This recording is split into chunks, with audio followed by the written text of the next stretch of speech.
let me just stop and say, mwah, thank you. We are on the road to 600 subscribers. We are yay close, and I could not have done it without you, and you, and you, and you. You make this channel what it is, and it's up and it's stuck. Now, for those of you who's first time seeing this face and or hearing this voice, hi, I'm Mocha Baby. Welcome to my channel. I do some of this, I do some of that, I do some of it all. I do everything from blend jet recipes to try on hauls, whether it be jewelry, perfume, fashion, makeup. I do real talks, spiritual talks. I do gadget reviews, video game reviews, television reviews, music reviews. You name it. And it is a good chance that I do it right here on this channel. Now, for those of you who have been with me for a while now, y'all already know how we get it done on this channel. We're all just one big happy lit family, and that's what it is. And we also know that this is where the magic is.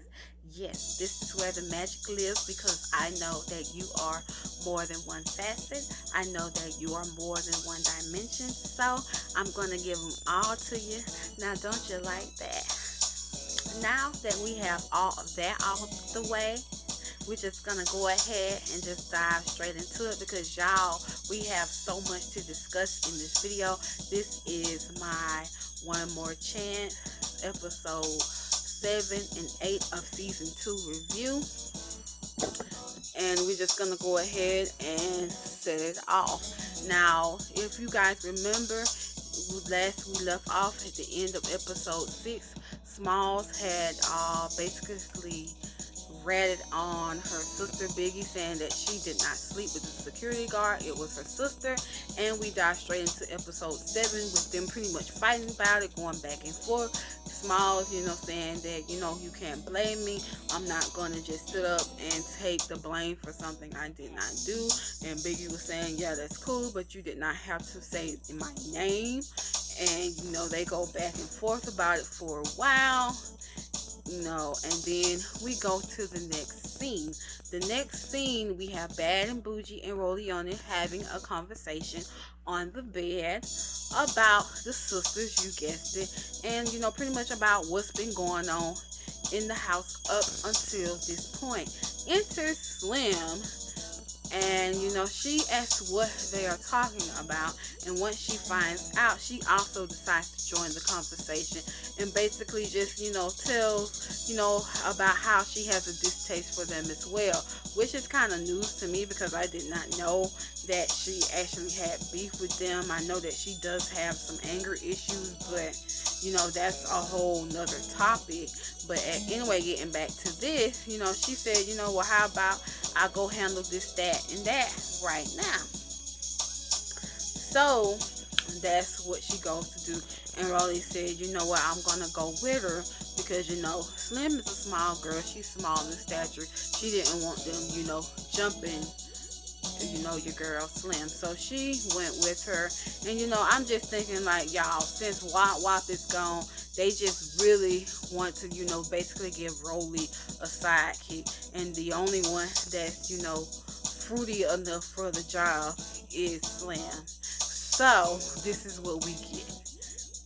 We get Tweedledee and Tweedledork, and they're walking outside, and the sisters are out there, and the argument ensues. They calling each other's names back and forth. The sisters are basically like, yo, how can you say anything to us when you sell your twat on Facebook for them $40? You getting them $40, sis. How you gonna say anything to us? Period. And she was saying, basically, Slim was like, well, yo, I wish I was, because if I was, then I would be popping like Danny Dashian, or Danny Banks, which is her real name. But I'm like, why is she even bringing her up? Because this girl been gone for at least 3 episodes. What she got to do with anything? She gone. And so they just keep arguing until eventually they end up in the house. And the sisters say, you know, they just mad because they're bad. Like, y'all mad because we bad, and that's really just what it boils down to. And then Rolly goes on this whole ridiculous tangent about, yeah, y'all might be bad, but y'all just feel this way because y'all are light skinned with good hair, you know, feeding more into that societal bullshit. Like, yes, society may have in fact done this, but just because society does this doesn't mean that you have to bring this up and keep feeding into the bullshit. So, Rolly, by you bringing this up, you're doing nothing but feeding and stirring the pot, sis. Because this is how I personally think. I don't give a damn if you're light, green, dark as the night, light as the moon, if you're black, if you're white, if you're Asian, if you're Spanish, if you're purple, red, pink, blue, green, yellow, turquoise, rainbow colored. I don't give a fuck. You're not better than me. Cause baby, I'm it. You might be bad, but bitch, I'm bad too.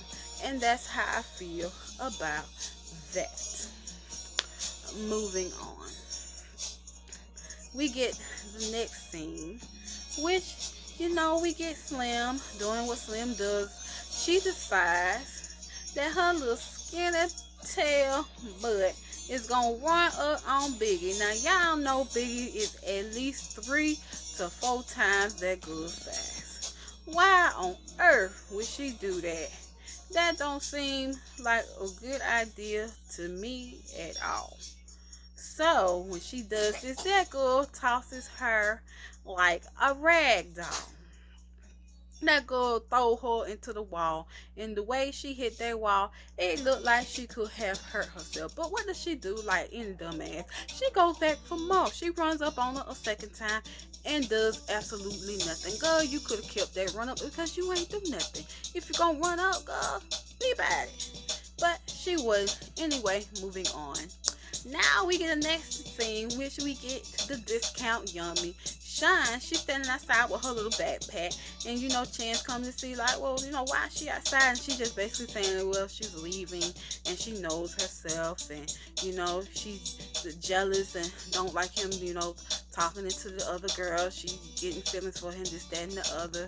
And I'm like, goodbye. You know, first of all, you thinking back how you did in that ring, and you know that they weren't gonna let you live that down in that house. Everybody was gonna be coming after you because they thought that you was a punk. And because matter of fact, when she did come back in the house, they automatically went in on her about that, and she probably just decided that, you know, look, I can't deal with this. This is too much. I think I'm too cute for this. I'm not finna be fighting nobody all day and all night long. I ain't got time for this, and that's why you leaving. And you know, he just said, you know, show me some love, and he was sad to see her go, and you know, she actually left.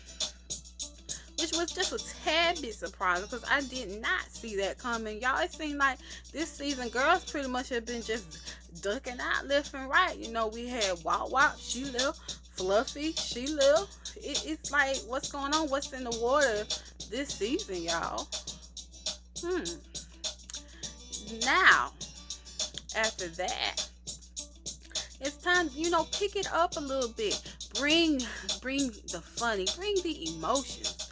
You know, we got a person just for that, because, you know, her, him, you know, whatever he, she refers to herself to these days, gets it popping, baby. You know that this person brings all of the tea, has all of the receipts, and knows how to get under people's skin. Just this person's presence pushes people's buttons. And if you ain't guessed it by now, I'm talking about none other than Mangina. Mangina enters the scene. Chance sits him down, and they have a discussion about what Chance wants her to do in the house. You know, basically telling, you know, the girls, you know, just full of shit, and I just need you to get down to the bottom of who's really here for me and who I can send a packing out the door. And you know, Mangina, y'all know how Mangina is. Mangina is gonna do just that. So the first girl that Mangina sits down with is Smiles, You know, it's a fairly decent conversation. You know, nothing gets too crazy. He brings up about her OnlyFans, and you know, she just said, you know, well, I wasn't really trying to hide it. You know, I just didn't really think, you know, it was, you know, something worth mentioning. And Chance is just basically like, I'm just mad because I ain't seen you do what you doing on OnlyFans. But Chance, folks paying them $6, $7.99 to see that. You pay that, you can see it too, Playboy. So, you know, outside of that, you know, their conversation was uneventful. So next up, we get Dottie. Now, Dottie walks in with her ass on her back. She got an attitude the size of the Grand Canyon when she comes in.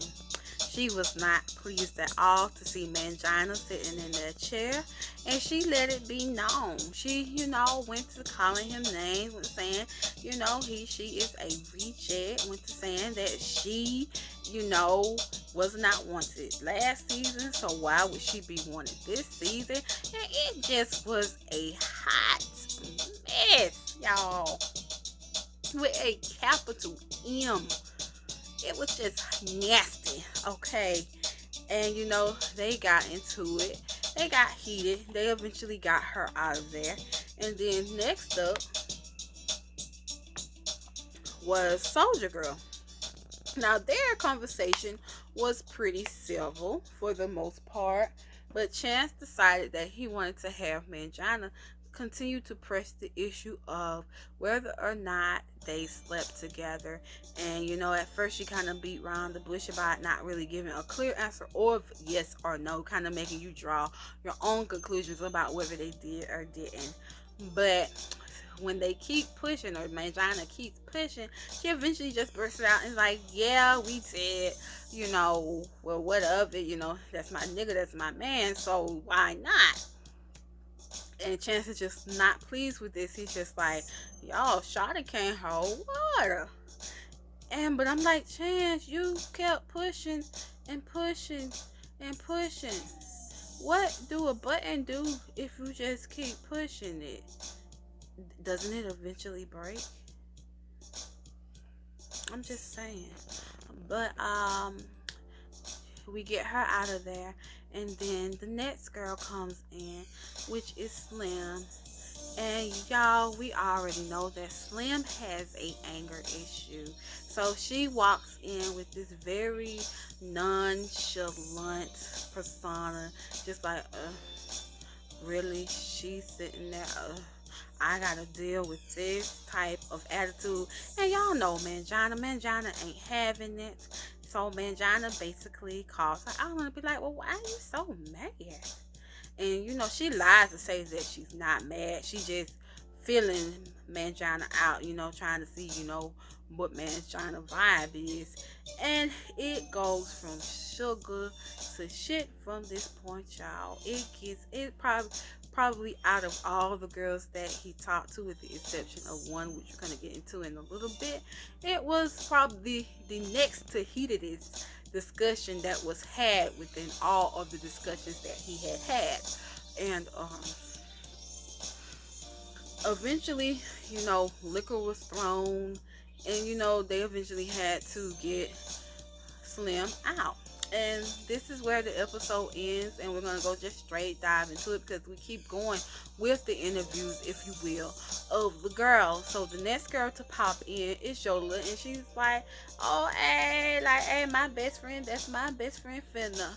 Hey, go best friend. She think it's finna be like this best friend reunion, right? Ain't wrong. Y'all know Mangina got some receipts. Mangina shows Yola a video of what appears to be her and a man in a car, and they singing a song because the video went viral. Now, I have not seen the video myself, but I will at some point check it out and see whether, you know, I think the video was actually worth showing, or was it just, you know, friends like she said it is, because she explained it as if, you know, they were friends and it was nothing really more to it than that. That's the homie, that's the home skillet. You know, that's my nigga, but not my man type situation. So then the next girl that comes in is Bad and Bougie. Now things get very, very interesting with Bad and Bougie, and you know, especially when there is a certain question asked that she doesn't take a liking to, and it is the one, you guessed it, about her having kids, since she has been, you know, hiding whether she does, whether she doesn't, hasn't really given anyone a clear-cut answer since the start of the season. Like, girl, do you have kids? It's a yes or a no question. So Mangina asks her this, and you know, she goes off into this tangent slash tantrum about miscarriages. You know, noticing, you guys, if you pay attention to the scene, she never truly answers the question yes or no. She deflects and start talking about miscarriages and how she wants to have a baby but can't. And you know, you guys, I understand, you know, miscarriages are a very painful thing. I do get that, but in this instance, this girl used this to deflect the real question of what she was asked, and she never answered that question. Went and she was supposed to go right, and she went left, then diagonal, then over the hill, then through the mountain. You know, not really answering anything, and so she does this, and you know, she gets very upset, you know, almost having like some sort of a mental breakdown on set. And you know, then she, you know, proceeds to try to physically fight Mangina, and y'all know Mangina ain't having it. Mangina is, you know, physically gets her out of her seat, and you know, and during all of the commotion, her Gucci glasses, you know, somehow get in Mangina's possession. And you know, he's like, yo, these are fake anyway, and he, you know, breaks them and saying, you're gonna just have to get you some new glasses. You know, coming up in here with all that rah rah hoo hoo ha ha, I'm gonna show you something. Yeah, he never laid a finger on her, he just broke the glasses. Now that was the most heated of all of them. They eventually get her out, not really calm her down, just get her out.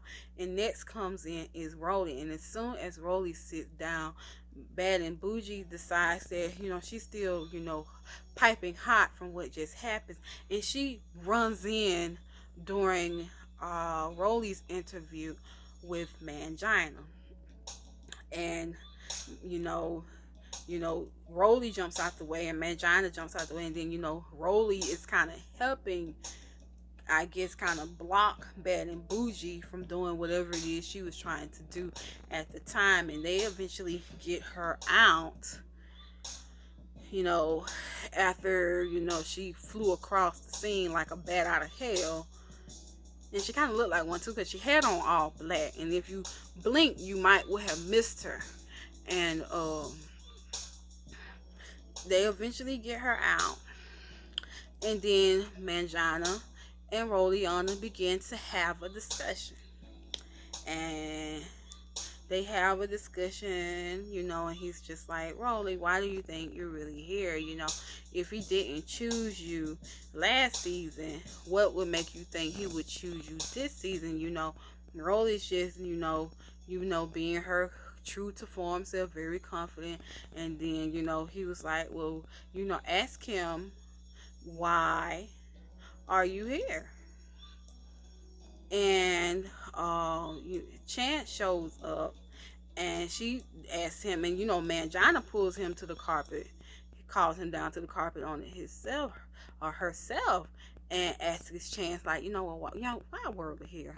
And you know, I thought he handled that very tactfully, because you know, Mangina and Rolly have been known to not have the best of history. So for him to take her feelings into consideration and just not just blurt it out there like what most of us are thinking, I have to give him kudos for that. Bravo, Mangina. I'm proud of you. I'm proud of you, Mangina, for that. You didn't stoop down in that petty bag, and I appreciate you. And And Chance, you know, and Rolly was like, well, do you want me? Chance, he gives this half-cocked bullshit, not really answer the question. Answer, he was like, yes and no. And then Rolly was like, okay, you say yes, but then you say no. Why you say no? But he never really truly did answer the question. Now, if I was Rolly, he would have had to tell me something, you know, off camera, on camera, it didn't really matter, but he would have had to explain that no to me. And based off of what he said, would have made me decide whether or not I wanted to stay. Because Rolly, you don't have to keep being the running gag, the running joke. You told Believable last season to not let them make her the joke, which they did that same thing to her last season. Then you turn around and you let them do that same shit to you this season. Rolly, I was so proud of you last season. You put on for the big girls. You opened the door. Yes, you can see this season there were several different body types that you may have not ever seen in these type of shows if it had not been for Rolly. And then you come back and you be the running joke. You the running gag. This nigga running from you every time you step. He do like this, like I said in my last review. What? No, no, no, no, no, no, no, no, no. And then he keep going like this. I'm gonna keep running and just keep running on like the devil. Because one thing you will not do, I don't care if you think you're a comedian, you being funny, this, that, and the third. I have a great sense of humor, but what you will not do is you will not disrespect me to my face. And with that, I feel Chance is being very, very disrespectful. But then she letting him disrespect her like that. Like, I don't give a damn how fat the chick is. You had a following long before this show, baby. I feel you would be alright without that chick. Not if you gotta put up with that. Yeah. What? You supposed to be the shit. And another thing, baby girl, I'm all about being sexy. As you can see, you know, I am not the most modest dressing woman. I'm not the most modest dressing plus size woman. I am not the most modest dressing Christian woman. I always love a good opportunity to serve up a breast, and I am always looking for the perfect moment that is always a thigh moment. I believe that there is never a moment that isn't perfect for a thigh moment. I live by that. But baby, where is your bra? Why your nip slipping all over the place? No, baby, I would have had that same shirt on with a bra. Just wear a bra. You can be sexy and all that with a bra. You got big tatas, girl. Wear a bra. I don't get it. You're a beautiful girl, but you're making yourself look salty.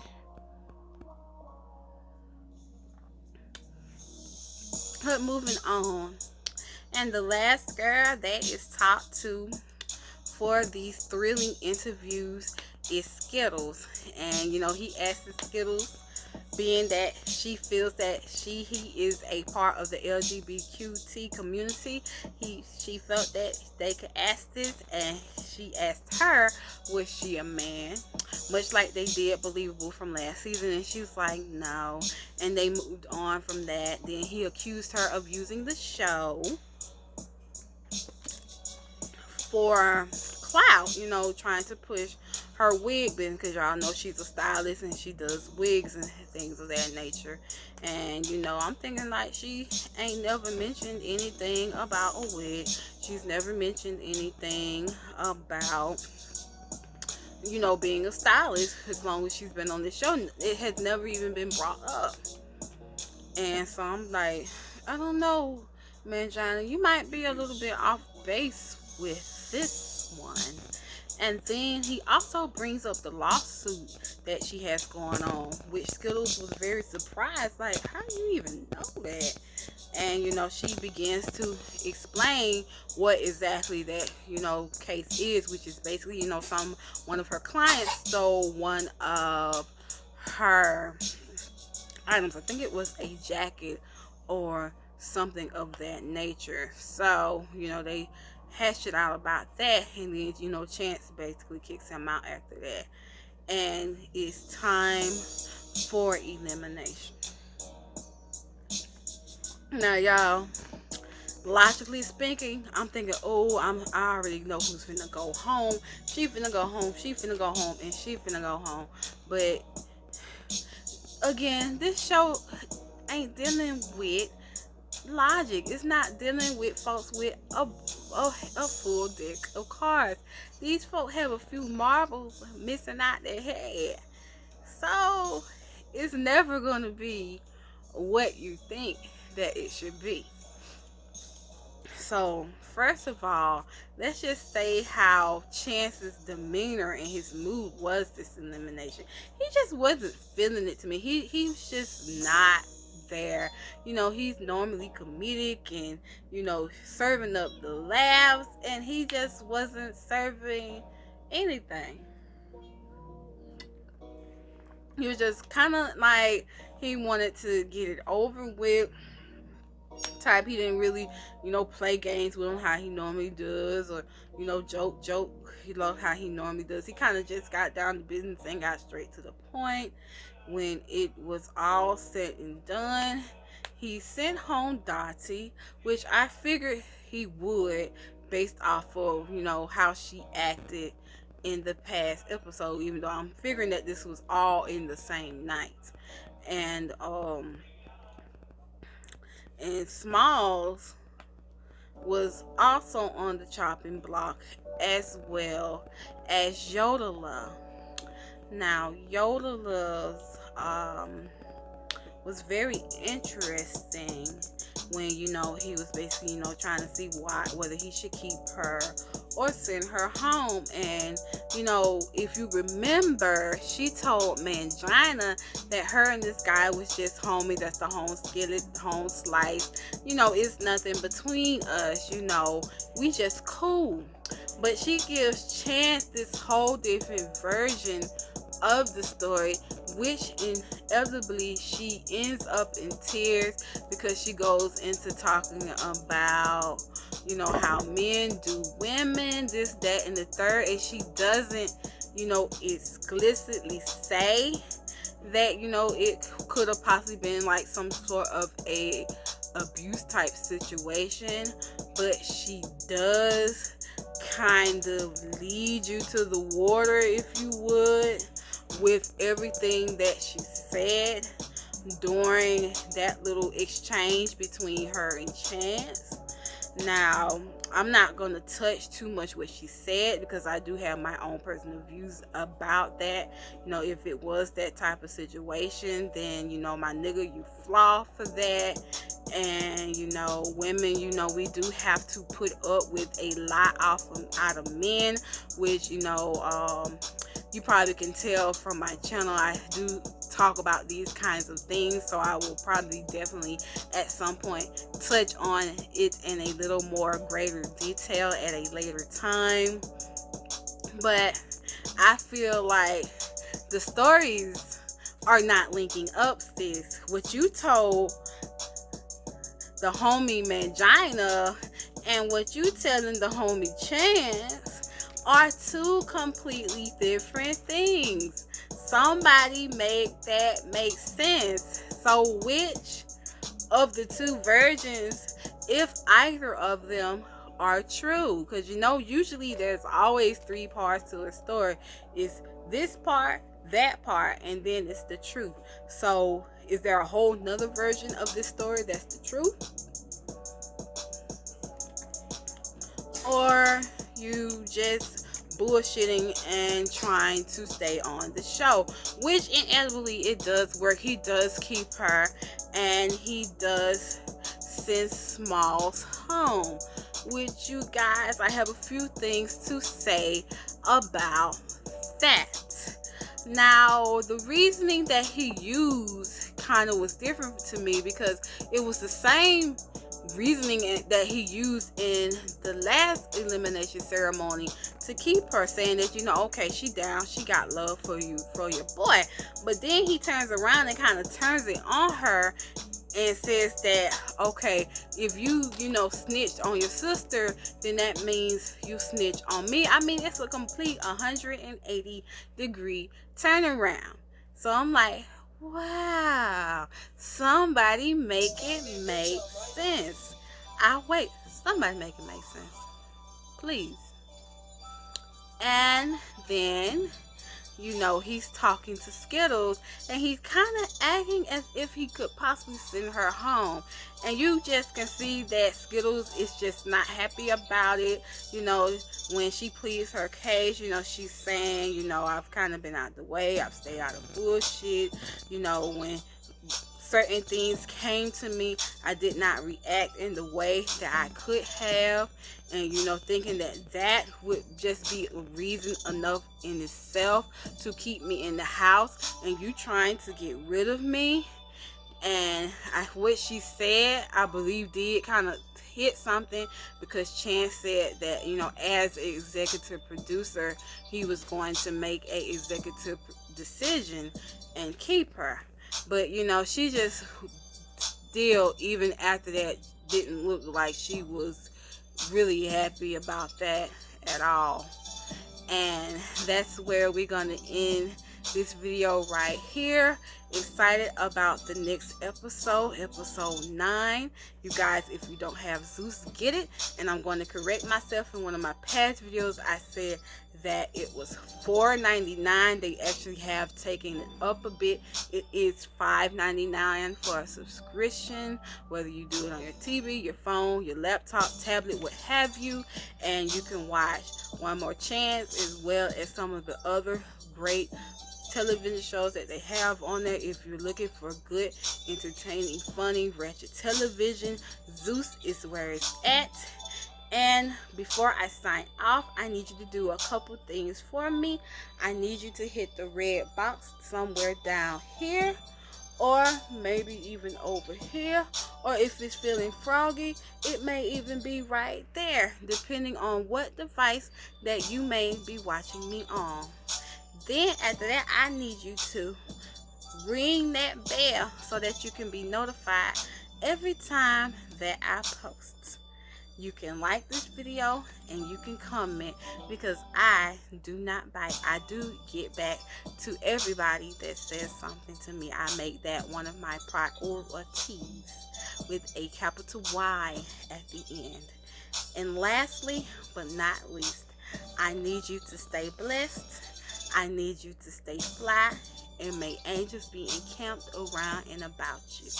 Until next time, Mocha Lattes, we out.